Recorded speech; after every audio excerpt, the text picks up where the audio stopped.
Former U.S. Senator Harry Reid wants to clarify some bad information that was being dispensed by the Pentagon about a secret study of UFOs. It was authorized by Reid and other lawmakers more than a decade ago.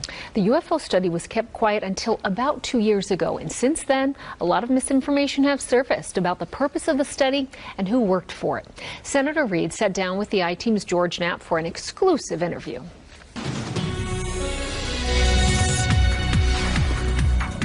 Lost all my hair. It'll come back? Oh yeah, it'll come back once I get rid of the cancer. Harry Reid knows that his so far successful battle against pancreatic cancer likely comes as a disappointment to his enemies, some of whom have long wished for his death, political or otherwise. Nearly 2 years after the New York Times blew open a story about a Reid-sponsored secret study of UFOs and related mysteries, the former Senate Majority Leader is encouraged by continued coverage in mainstream media and heightened public interest. If UFOs are to be part of his political legacy, so be it. I think, I'll be remembered for other things, but hey, listen. If I am known as somebody that kind of got the ball rolling here, I'll take it. The ball started rolling in 2007. Reid and fellow Senators Daniel Inouye and Ted Stevens authorized a black budget study of UFOs. The acronym for the program was OSAP.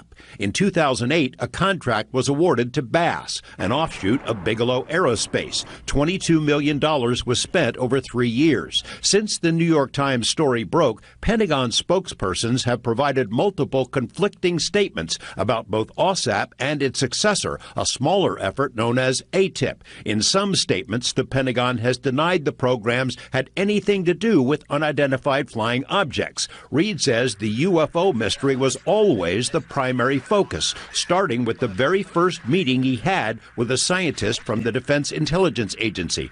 But he said, I don't understand what we're seeing around the world with all these unidentified flying objects, and I want to be able to have intelligent conversation in this regard. And George, as you know, I became terribly interested in this. And rather than think about it, I said, well, I'm going to do something about it.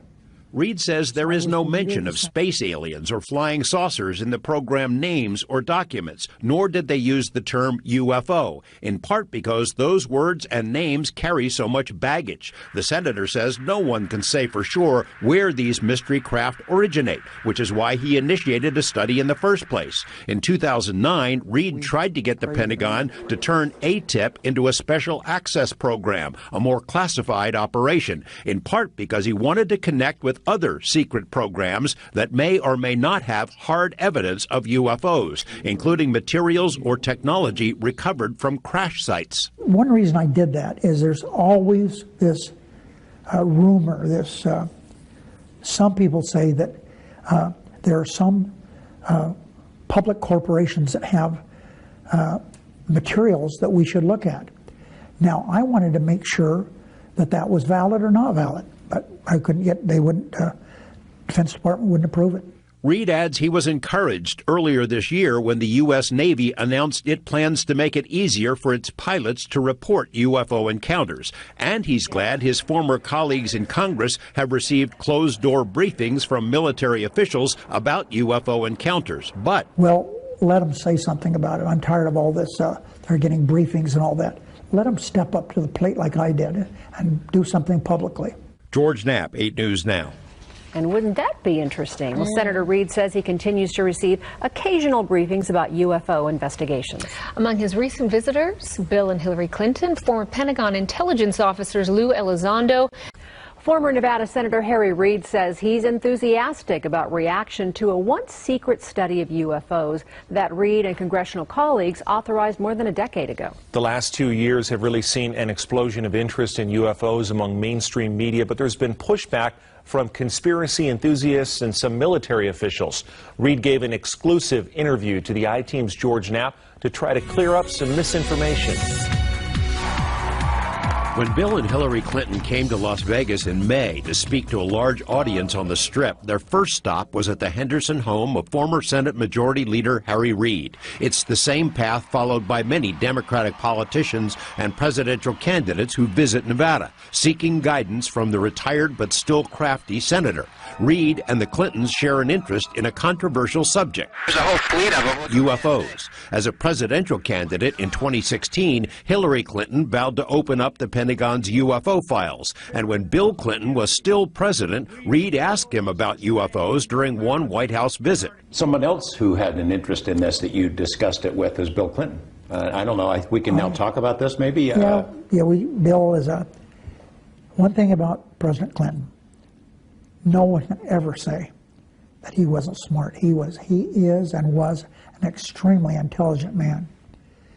And this is something that he was interested in. Reid was cagey about whether the Clintons spoke to him about UFOs during their recent visit, but said the subject is definitely on the agenda for their next get-together. Reid had similar conversations with other national figures during his years in the Senate, including Senators Stevens and Inouye, who lent their support to the creation of a secret Pentagon study of UFOs, and Senator and former astronaut John Glenn. Did he ever give you any specifics about why he was interested? No, but I didn't want to push him, but he was very interested. The UFO study that Reid initiated was largely carried out by a Nevada contractor, Bigelow Aerospace. After the contract ended, a scaled-down version of the program continued within the Pentagon, ATIP. In a 2009 letter to the DoD, Reid tried to move ATIP into a more classified special access status. The sensitive letter was sent to only a handful of people, one of whom was a career intelligence officer named Lou Elizondo. ATIP was one of his Pentagon assignments. In 2010, Elizondo became the point man for ATIP, though in recent statements, Pentagon spokespersons deny he ever worked for it. UFO critics have pounced on those claims. Reid says he's appalled but not surprised. We have a fringe group of people out there who they want to control all this, the so-called conspiratorial folks.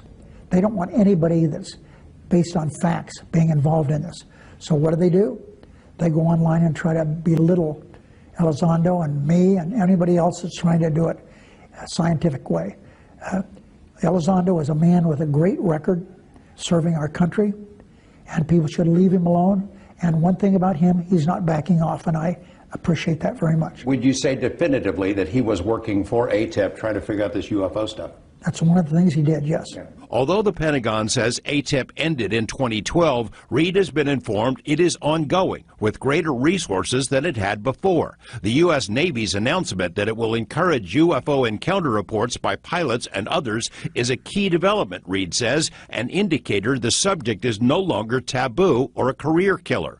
The ongoing wave of media interest has even convinced Reid's most formidable skeptic, Mrs. Reid. So my wife said, maybe you aren't so crazy after all. George Knapp, 8 News Now.